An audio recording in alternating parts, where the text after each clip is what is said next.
The સહકારી બેંકે જાન્યુઆરીમાં જાહેર કરેલી યોजना મુજબ 5 લાખ સુધી લોન પર વ્યાજ મુક્તિ આપવામાં આવી હતી, પરંતુ જુલાઈથી નિયમોમાં ફેરફાર કરીને હવે માત્ર 3 લાખ સુધી જ વ્યાજ મુક્તિ, બાકી 2 લાખ પર 12% વ્યાજ વસૂલવા નોટિસ મોકલાઈ. આ મામલે ગોપાલ ઇટાલિયા સરકારે ખેડૂત પ્રત્યેની અસંવેદનશીલતા પર સવાલ ઉઠાવ્યો. આ સરકારને ગરીબ અને ખેડૂતો ગમતા જ નથી તેવું કહ્યું. એક વખત રકમ ધિરાણ કર્યા બાદ નિયમો બદલાવ સંસદની મંજૂરી જોઈએ. મનગળત રીતે ખેડૂતોને આપેલ લોન પર વ્યાજ લઈ શકાતું જ નથી અને ખેડૂતો વતી અમે સરકારમાં રજૂઆત કરીશું. ખેડૂતોમાં આ પગલાંને લઈને ભારે રોષ છે. હવે જોવો કે સરકાર અને સહકારી બેંકો આ વિવાદ પર શું નિર્ણય લે છે.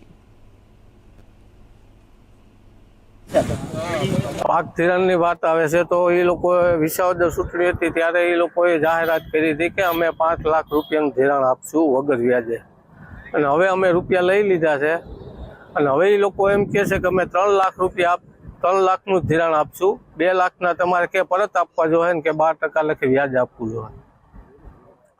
તો હવે અત્યારે અમારે શું કરવું છે? પેલા એ લોકો એવી જાહેરાત કરીને પછી હવે અમારી પાસે પૈસા લે, અત્યારે અમારી પાસે પૈસા છે નહીં. હવે પરિપત્ર મોબાઈલમાં જોયો અમે, એમાં એમ કહે છે કે 2 લાખ પરત આપવાના, નકર 12% વ્યાજ આપવાના. કોને જાહેરાત કરી હતી, ક્યારે કરી? એ જિલ્લા સહકારી બેંકે જાહેરાત કરી હતી, એ વિસાવદર ચૂંટણીમાં જાહેરાત થઈ હતી. હવે શું છે?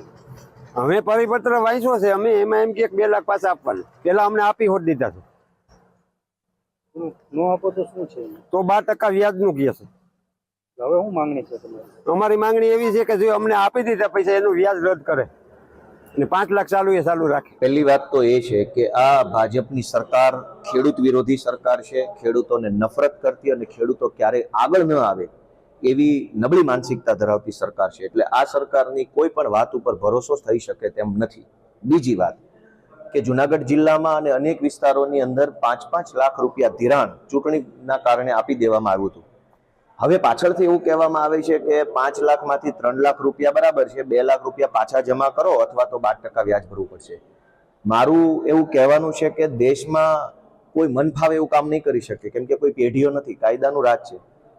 5 લાખ રૂપિયાની લોન જે તારીખે જે વર્ષમાં લીધી એ તારીખે એ વર્ષમાં જે કાયદો અમલ હતો એ પ્રમાણે જ ચાલવું પડશે. આગળના દિવસોમાં જઈ અને ફેરવી નથી શકતા. પાછલી અસરથી કોઈ કામ થઈ શકતું નથી. કાયદા પ્રમાણે જો પાછલી અસરથી કામ કરવું હોય તો સરકારે એને સંસદમાં ઠરાવ પસાર કરવો પડે.